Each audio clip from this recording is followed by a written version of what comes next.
a glimpse of it, like how the things you have to think about it, code snippet, Python or JavaScript, okay, like one case at the last, okay.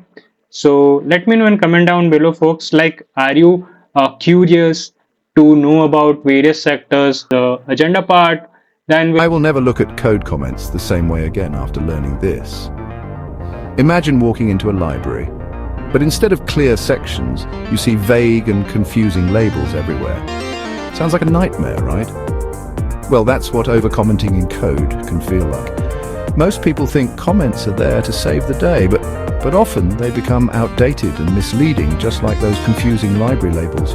The best code, instead of relying on comments, focus on writing clean, readable code. Give your variables meaningful names, break your code into small, manageable functions, and let your logic flow naturally.